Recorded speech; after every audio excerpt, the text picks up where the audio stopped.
ಪ್ರಮುಖವಾಗಿ ಒಂದು ಸಾಕಷ್ಟು ವಿಷಯ ಸದ್ದು ಮಾಡ್ತಾ ಇದೆ. ತಂದೆ ಮಗಳಿಗೆ ಸಾಕಷ್ಟು ಭಿನ್ನಾಭಿಪ್ರಾಯ ಮನೆಯಲ್ಲಿ ಹೊಡಕು ಬಂದಿದೆ ಅನ್ನೋ ಒಂದು ಮಾತು ಸಾಕಷ್ಟು ಸದ್ದು ಮಾತು. ಏನ್ ಹೇಳ್ತೀರಿ?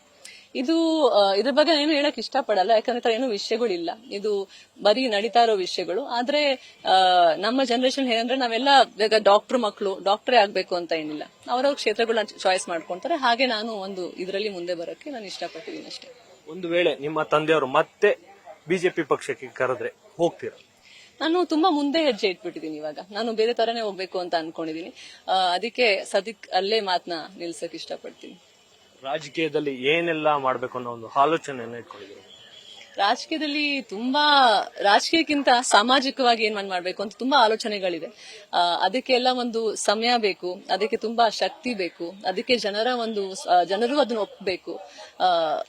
ಹೆಣ್ಮಕ್ಳಿಗೆ ಜಾಸ್ತಿ ಮಾಡ್ಬೇಕು ಅಂತ ನನ್ಗೂ ಆಸೆ ಇದೆ. ಚಿಕ್ಕ ಚಿಕ್ಕ ಮಕ್ಕಳಿಗೆ ಇನ್ನ ನಮ್ಮ ಎಜುಕೇಶನ್ ಗವರ್ಮೆಂಟ್ ಸ್ಕೂಲ್ಸ್ ಅದೆಲ್ಲ ಹೇಗೆ ಇಂಪ್ರೂವ್ ಮಾಡ್ಬೇಕು ಅಂತ ಅದು ಆಲೋಚನೆ ಇದೆ. ನಾನು US ಅಲ್ಲಿ ಸ್ವಲ್ಪ ಸಮಯ ಇದ್ದೆ, ಅಲ್ಲಿ ಎಷ್ಟು ಬೇರೆ ತರ ವ್ಯವಸ್ಥೆಗಳಿದೆ, ಆ ವ್ಯವಸ್ಥೆಗಳು ಏನಕ್ಕೆ ಇಲ್ಲಿ ಇರಬಾರ್ದು ಅಂತ ಆ ತರ ಒಂದು ಆಲೋಚನೆ. ನಮ್ಮ ದೇಶ, ನಮ್ಮ ಜನ, ನಮ್ಮ ರಾಜ್ಯ ಅಂತ ಬಂದಾಗ ನಮ್ಮೆಲ್ಲರಿಗೂ ಅನ್ಸುತ್ತೆ ಇಲ್ಲ ಅಪ್ಪ ಇಲ್ಲಿ ಏನೋ ಮಾಡ್ಬೇಕು ಅಂತ, ಅದೆಲ್ಲ ಮಾಡ್ಬೇಕು ಅಂತ ಮನಸ್ಸಲ್ಲಿ ಅನ್ಸುತ್ತೆ. ಆದ್ರೆ ಅದ್ ಬಂದ್ ಮಾಡಕ್ಕೆ ಆ ಒಂದು ನಿಮ್ಗೆ ಪೊಸಿಷನ್ ಬೇಕು, ಆ ಶಕ್ತಿನೂ ಬೇಕು, ಜನರ ಒಂದು ಸಂಘಟನೆ ಬೇಕು. ಸಮಯ ಹೇಗೆ ನನ್ ಮುಂದೆ ಏನೇನು ಕೊಡುತ್ತೋ ಅದ್ರ ಪ್ರಕಾರ ನಾನು ಮಾಡ್ತಾ ಹೋಗ್ತೀನಿ. ಹಲವಾರು ಬಿಜೆಪಿ ನಾಯಕರು ನಿಮ್ಮನ್ನ ಕಾಂಗ್ರೆಸ್ಗೆ ಕಳಿಸ್ಬೇಕು ಅನ್ನೋ ಒಂದು ಒತ್ತಡವನ್ನ ಹಾಕ್ತಿದ್ರ ಅನ್ನೋ ಒಂದು ಮಾತು ಕೂಡ ಕೇಳ್ಬರ್ತೀವಿ. ಅದ್ರ ಬಗ್ಗೆ ನಾನೇನು ಹೇಳಕ್ಕೆ ನಂಗೆ ವಿಷಯಗಳೇ ಗೊತ್ತಿಲ್ಲ ಅದ್ರ ಬಗ್ಗೆ. ಕಡೆಯದಾಗಿ ಮೇಡಮ್, ಚಿಕ್ಕ ವಯಸ್ಸಿನಿಂದ ನೀವು ಚನ್ನಪಟ್ಟಣದಲ್ಲೇ ಬೆಳೆದಂತವ್ರು, ಚನ್ನಪಟ್ಟಣ ಜನತೆಗೆ ಏನ್ ಹೇಳಕ್ ಇಷ್ಟಪಡ್ತೀವಿ? ಚನ್ನಪಟ್ಟಣ ಜನತೆಗೆ ನಾನು 24 ವರ್ಷದಿಂದ ಬಹಳಷ್ಟು ವಿಷಯಗಳನ್ನೇ ತಿಳಿಸ್ತಾ ಇದ್ದೀನಿ.